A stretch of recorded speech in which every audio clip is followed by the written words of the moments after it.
so quiet around here. Without the kids. Yeah, like a whole meal without the kids, huh? The whole meal. The whole night. We can sleep in the morning. I mean, you can sleep in and I can sleep in. Have some more wine. Hello. Welcome back to Ayo. Oh, wait. The Who's the Boss podcast. My name is Tori. Go ahead and make fun. It's fine. I'm Kevin. Yeah. I'm not making fun. I just, what is this, our 6th episode? Yeah. And I still forget that you're going to do that. Oh, okay. All right, yeah. I think I just need to find a sound clip and edit it in so that I don't have to do it anymore. No, I think it's awesome that when you do it. I'm just saying I forget every time. And then I laugh. So. All right. So I have a little bit of news this week before we get started. It's not necessarily Who's the Boss news, but I just wanted to say that if anyone is interested in writing or screenwriting, Judith Light and novelist screenwriter Robert Desiderio, who is also her husband, will be doing an online masterclass, The Art of Screenwriting. This is going to be on Zoom, September 17th, 7 p.m. Eastern Time, 4 p.m. Pacific Time. Tickets are $20, and it's helping 92y.org, which if you live in New York, they put on a lot of panels and discussions and stuff for television, and then they publicize them nationally. So if you go on YouTube, you can see a lot of them. But they're obviously struggling like a lot of other organizations right now. So if you're interested in screenwriting, then you can get a ticket to that. It'll help a good cause, and you'll get to see Judith and her husband talk about screenwriting for a while. Yeah, $20. Yeah. I don't think you can beat that. No. It's a good deal. Yeah. It's on Zoom. I don't know exactly how much audience participation you would have to, or maybe you want to do. I don't know if it's going to be just watching them discuss it or not. Yeah. I personally would want the least amount of audience participation, but that's just me. So I'm not really sure about those details, but I'll put the link in our episode notes on where you can find information for tickets on that. And her husband is also a published author. He has a political thriller out called The Occurrence, which you can find on Amazon if anyone is interested in that. And there you go. All right, so we are on Season 1, Episode 6. So now we're getting to the juicy stuff. This is what I like. Are we? Yes. Dinner for Two. This episode originally aired November 20th of 1984. If anyone is interested, the top song in the U.S. during that time was "Wake Me Up Before You Go Go" by Wham. That wasn't the song last week, was it? Or last episode? I didn't say it last time we recorded, but yes, it was still number one. Yeah, the previous week earlier. All right. Yeah, we mentioned it off, but I didn't actually say it. Okay, I can't remember. So the summary for this episode is when Angela's date cancels, Tony picks up the slack in what was meant to be a romantic dinner at home. So we start off this episode with Tony on the phone. He is planning to have the whole house to himself for at least the night. Right. And he's pretty excited because he has a date with Tanya. Yes, Tanya. And he's preparing her a nice lobster bisque. Yes. I love that Tony cooks. Of course, Tony cooks for his dates. Yes. And I feel like that's another Tony Danza kind of thing because he and his son have a cookbook, which I don't have, but I think I want to get because I did make his grandma's eggplant. It was very good. And he has a recipe in there for date night sauce. So it's basically like if you're planning to have a girl over, you can throw this sauce together and she's going to think that you had it simmering all day for her, but really not. So it seems like Tony Danza is as big of a cook as Tony Micelli. So he's got his lobster bisque going. He's pretty excited that he's going to have the house to himself because Mona, who comes over looking like Jack Hanna, I know, has volunteered to take the children camping for the night. And for no reason, she does a Tarzan call. Right. Yes. I'm not sure why, because The Tarzan just wore like a sash around his waist. Yes. But But she I looks guess- nothing like Tarzan. No. But for some reason, does the Tarzan call. I guess because I guess it worked They're going to for the the time. jungle. Like, okay, Yeah. I mean, there's the connection. probably not, but and it's like why? So, I mean, Mona doesn't seem like the camping type at all. No. So you think that maybe But she like, would have she's just gonna be like, let's go. Right, We're going yeah. camping. I think she just wanted to wear that outfit because, like, you think she'd just have the kids over to her apartment, load them up with ice cream, and read them the second half of that trashy novel from the last episode. Right. No, it's right. Like the Yeah. last episode, it was like she was super lazy, read the novel, and then sent them to bed, pretend you're asleep. Right. Like the least amount of work. Right. Now she's going taking them camp. Yeah. Like she has to keep them alive for a whole weekend. Yeah, camping. she's really taken one for the team here. Yeah. I love when Tony's like, "But you're going to get away from it all." Yes. And she says, "I'm going camping with an 11-year-old and a 7-year-old. You're getting away from it all." Okay, let me scratch that out of my nose. Because that's exactly.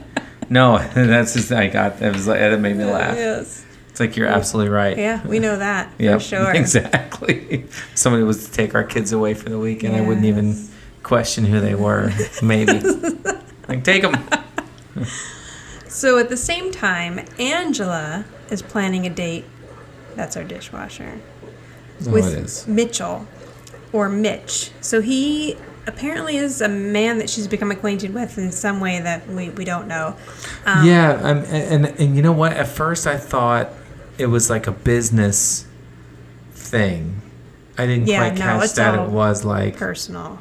I mean, Yeah. it wasn't online dating. Like, how does she know somebody from Boston? Yeah, I'm guessing that she just probably like knew of him from a client or So maybe some it kind was of a work business thing. Yeah. And Okay. he was going to be in town. Maybe they had already met, and Mm-hmm. now he was coming back into town, and she was excited to see him. But Yep. Tinder. yes, 1984 Tinder. But she's pretty excited about this. Yeah. And she's planning to go to the Four Seasons, have a nice dinner, stay in the city, I think, at that point, because she wasn't planning on being home. Right. But Yes. Mona's like, no, you should cook for him and have him come to the house, and it'll be way more intimate.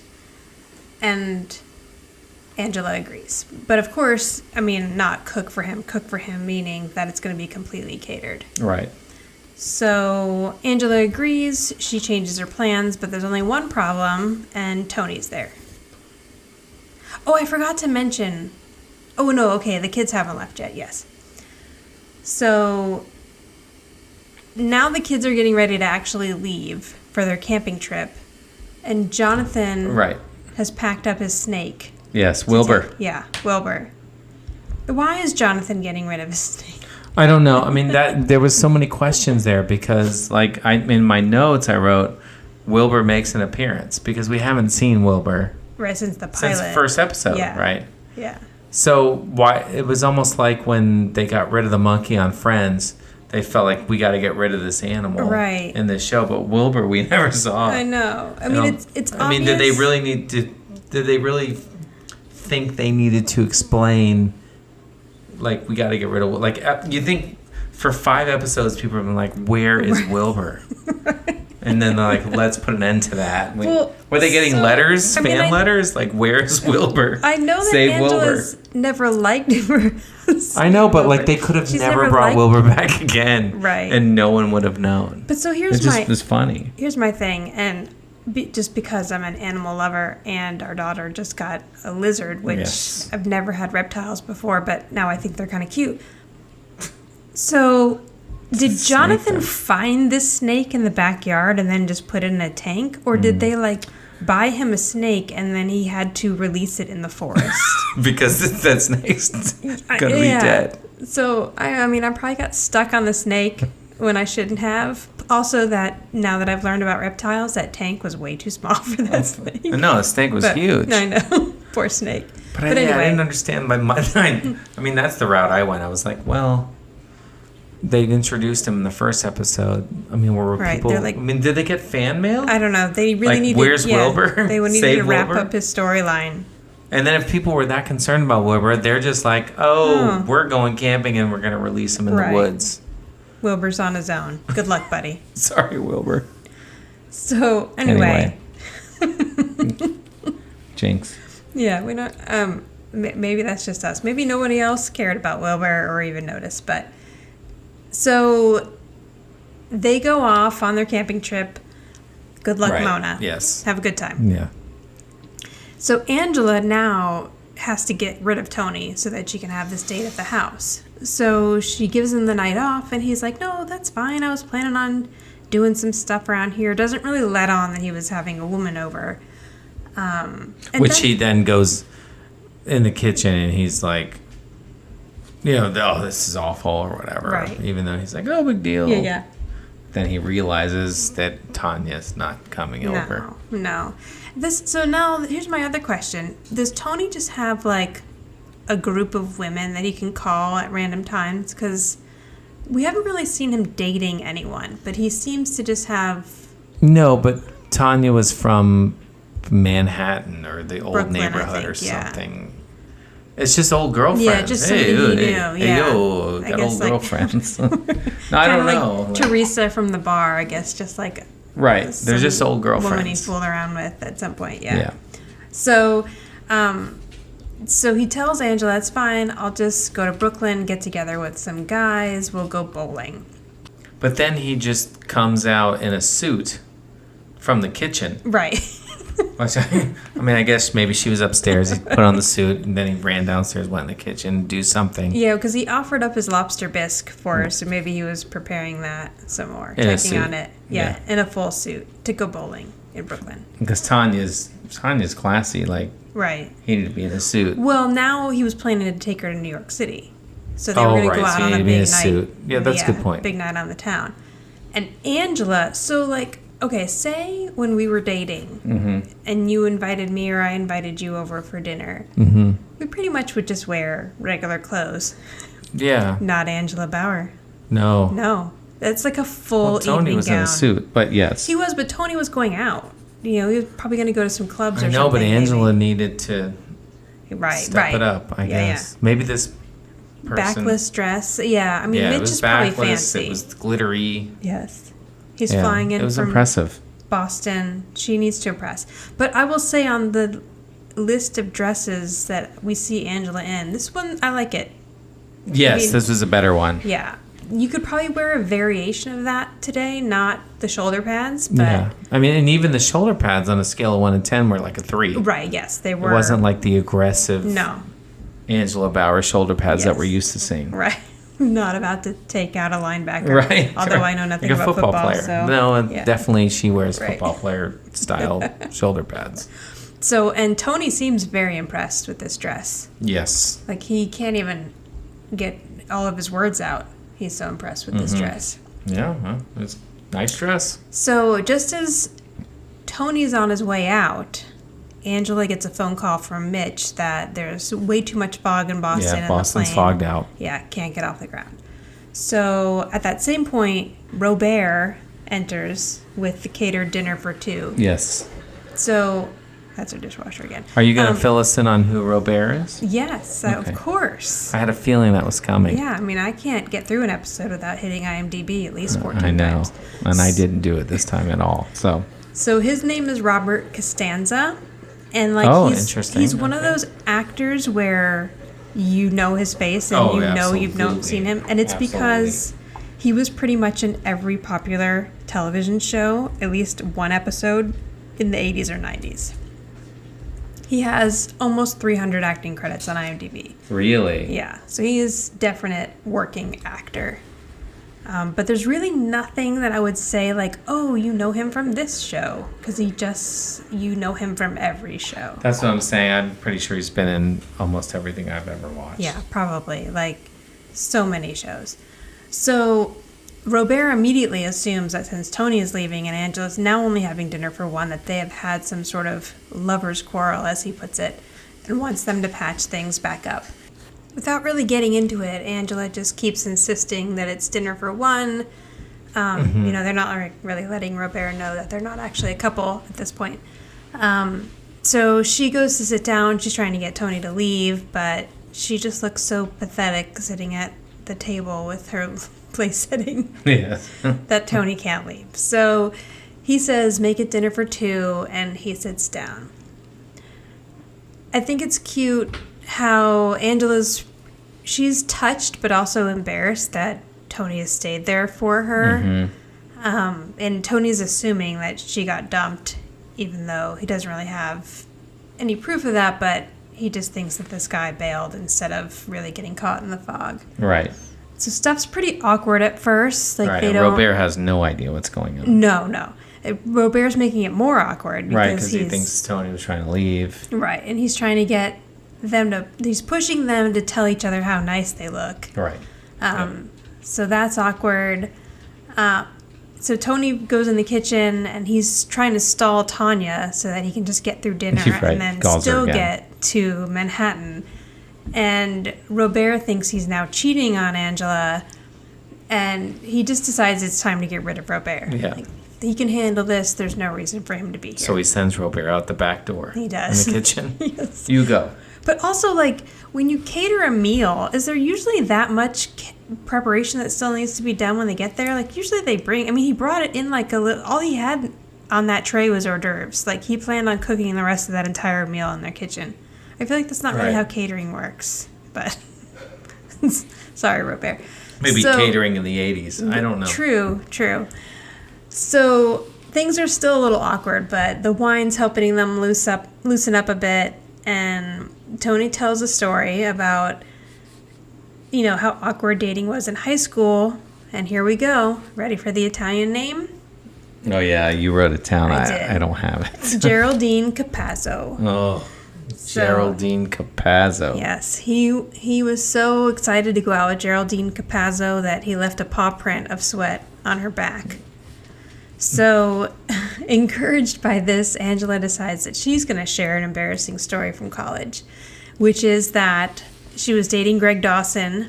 They were going to the sorority ball. She was all dressed up. Oh, and why the dig on Tom Selleck? She says, like Tom Selleck, but cute. Yes. I guess she didn't like Tom Selleck. Or, like, were they up against Magnum P.I. and that was just, like, a little dig on Tom Selleck or something at the time? That's interesting. It's just, it was funny. That's interesting. I wonder. I mean, I'm not big into mustaches, but even I know that Tom Selleck is good looking, for sure. So they were going to the sorority ball. She was dressed in her gown, standing at the top of the stairs, making her grand entrance, and she walked down the stairs, but her heel got caught in her dress, and she bounced down the rest of the stairs, and then no longer had her dress on when she got to the bottom, was just wearing a slip. I don't really know if anyone cares about our personal life, but if you remember correctly, when we got married, I was supposed to come down a flight of stairs. Yes. And I refused. A huge flight of stairs. I do remember that. And I refused to go down. Instead, I went down. I went in another way that was just like a few steps because I had this fear of me falling down that flight of stairs like a marshmallow in a white wedding dress. So she fell down the stairs, got to the bottom of the stairs wearing only a slip, and she just starts laughing, leans into Tony, is like cupping his head in her hands. Yes. And More Tony sexual suddenly tension. realizes that they've sort of like crossed some line. And the way Tony Danza plays it and the look on Tony, you would have thought he just got a lap dance. Like he's like mopping sweat off of his forehead. Yeah. Like he was really pushing the sexual tension for there. But I thought that was cute because this is kind of the first time that they've been in this sort of situation together. Yeah, where nobody was there. Right. They were alone. And they are realizing that they are attracted to each other. Right. Yes. So to kind of get out of this awkward situation, they decide to go play some basketball until dinner's ready. Because dinner is still not ready. So now Tony's cooking the meal that is catered. So... But that was my thing. My question is, how did they end up, next thing you know, they're playing basketball? But I also thought it was kind of cute. Like, Yeah. I mean, what else we're going to do? There's all right. this sexual tension. Right. I mean, if we don't go play basketball, we're going to end up having intercourse on the couch. So we better go play basketball. Like, you know what I mean? It broke Right. it brought them back to like normal Angela and Tony. Get outside. Yeah, let's separate ourselves. But I feel like that's even outside of Angela's comfort zone. Like her playing basketball with him is still really her taking, Yes. a leap with him. Yes. So as they're playing basketball, Mitch shows up. And he's pretty surprised to see that Tony's there. And if you recognize Mitch, he also... His name is John Riley. Yes. He also was in lots of stuff in the 80s and the 90s. But Yeah, I mean, I recognized him, but I couldn't tell you from what. yeah, I know him because I used to watch General Hospital from when I was 12 until college. So he's Sean Donnelly on General Hospital, which is what I know him from. I think he also did another stint on a different soap, maybe Days of Our Lives. But yeah, that's how I know him. So he's pretty surprised that Tony's there. And then this part really made me sad for Tony, because she should have just said, like, okay, you can have the rest, go have the rest of your evening to do whatever. Because he did end up calling Tanya one more time, and then she was like, forget it. Yes, yeah. Which was earlier, right? Right. Yeah, he was just telling Tanya that all he had to do was... Right, take me 45 minutes. Whatever he said. What did he say? Give her a sponge bath and... Give the old lady a sponge bath and a fig Newton. Yeah. And at that point, Tanya was like, okay, whatever. Yeah. We'll see you later. I mean, anybody would have been if somebody said that on the other end of the phone. Because he still has to get to Brooklyn or New York City at this point, which is at least an hour. So... But I feel like Angela should have still said, like, okay, go do whatever with the rest of your night. But instead she has him now serve her and her date because he was the reason that Robert is gone. Right. So that made me sad for Tony. Yeah, I can see that. But he rolls with it because he's Tony Micelli. And he is the housekeeper. Yeah, he is the housekeeper. But technically it was his night off, I guess. So immediately she realizes that she's not clicking with Mitch in the same way. And like her and Tony kind of have these inside jokes about the sorority ball and stuff at this point. Yep. So I was surprised that Mitch left apparently right after dinner. Like you would have thought the way Angela had been talking up this date that he was spending the night. Well, then he probably thought that too, flying in from Boston. Like, something's going down here. So, I mean, I'm flying all over from Boston to Connecticut, the airport, and the hassle of the airport and luggage and ride to the house. It's possible he was coming into town for something anyway. We don't know that. True. But yeah, so Mitch is just gone. And like they don't even really explain it. No. It's like, thanks for dinner. This isn't working out. Thanks for the bisque. Right. I'll see you later. Or wasn't it lobster bisque? Yeah, it was lobster bisque. So Angela does apologize to Tony for that she created this extra awkwardness by then making him serve her date. Right. And her after they were having this really lovely evening together. And I feel like you can kind of tell that Angela's thinking about the fact that she was having more fun with Tony than she did with Mitch. So as Tony goes into the kitchen, he pours a couple glasses of wine. He's debating. Right, which is awesome. It's a good scene. Yeah, it really is. Because we're in the very beginning here. Like... I think they can tell they're attracted to each other, but at this point, I mean, he probably doesn't think that he has any chance with her.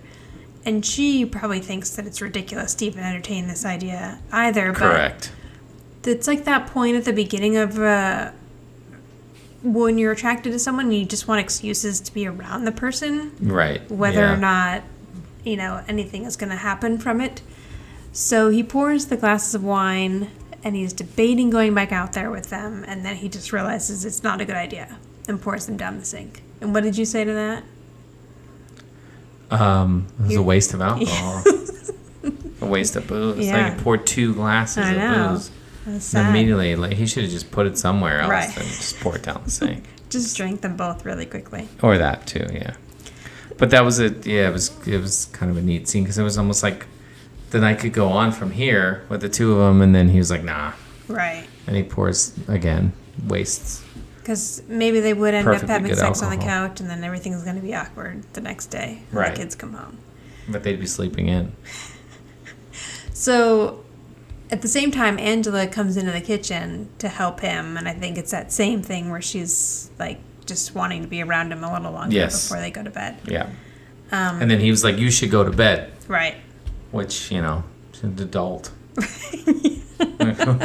Hey, you should go to bed. What are you doing? I know, but he's got to run the house. Although she know. gets to sleep in the morning. I mean, what does he care? Right, that's what I'm saying. But of course, not Angela. Like the next morning, what is it? Probably Sunday. Mm-hmm. She's fully dressed, enormous Yes. glasses. Yeah. Oh my God, yes. Like working over storyboards when the kids come home. I feel like every episode the glasses keep getting larger. They do. Yeah. And we got 100 in. Right. I don't know how many episodes. I know. So those glasses are going to be They're huge. going to be dinner plates by the time we're done with this show. They keep getting bigger. Yes. So the kids come back. Mona looks like... Oh, yeah. It looks like she got in a fight in the parking lot. She's completely torn up. And they're like, what happened? And it was a cow. Like, so Yeah, what does that mean? I don't like going camping, so I don't do it. But you go camping with the kids. I do. I quite take a the bit. kids camping Have when you think it's great because you stay here. I do. It's fabulous. But have you ever encountered any cows? No, when can't you're camping? say that I have. Yeah. Only raccoons Yeah. where we go. Like I feel like bears, raccoons, Yeah, like deer. a cow. Are Yeah, you camping in a on a cow farm? pasture? Yeah, like where did you just like pull over to the side of the road and just And on top of that, somehow you got in a fight with a cow. right? Which is bizarre to me, but whatever. Like you could have And- picked something better. Like, Right. Oh, cow. And the kids are fine. Yeah, the kids are. Well, she probably protected through herself. And no Wilbur. And Wilbur definitely yes. is gone. So Wilbur's gone. That's sad. It's very sad. I think that a Wilbur. child would be quite upset if they had to give up their pet. He was like, nope, I'm done with Wilbur. Right. But it's because he came home with a Ralph. Right, which we don't know what that is. It's a moving blanket. Right. It's a gremlin. Do we find out in the next episode? No, you never see whatever that was again. Okay, it was just a joke. Yeah, just a joke. But it did like seem like some sort of gremlin / monster Thing. thing. Elf. Maybe Yeah. it was that was popular at the Ralph. time, I think. Ralph. So that's it. We've hit the end. That was Yes, Dinner that's for it. two. That's all I have in my notes. What Dinner was- for two. how many AOOAs? A 7. I gave it a 7. Oh, okay. You're You lower went- than me. Oh, really? Yeah, I gave it an 8. Yeah, but I can see why you did. Because of the... No, but even because of the, like, Right. romantic Yeah, scenes. yeah, yeah. Maybe I didn't appreciate that as much as That's you fine. did. Yeah. But, yeah, it was good. It was a good I think episode. so. I don't fault it. But Still a a 7. solid, A yeah. solid 7. Yeah, it was a decent episode. And you gave it an 8, right? I did, yeah, Okay. mostly because of the fact that they're kind of building Yeah. that yeah. relationship with them. I mean, I almost did 7.5, so So like we're not far off. I read a lot of romance novels. You do not, but Yeah. this is kind of they use a lot of romance tropes on this show, and I feel like this was one of them where they're kind of forced into a situation where they're on a date together. Oh, okay. We're gonna see quite a few more of these like romance Okay. tropes throughout the series. Yeah, I mean, it was a good one. So I've decided what I need to do is I always need to tease the next episode at the end, which I have not been doing. Oh, okay. So the next episode we're going to watch is Sorority Sister. Okay. So Angela's sorority sister comes to town because there's a big reunion. And Okay.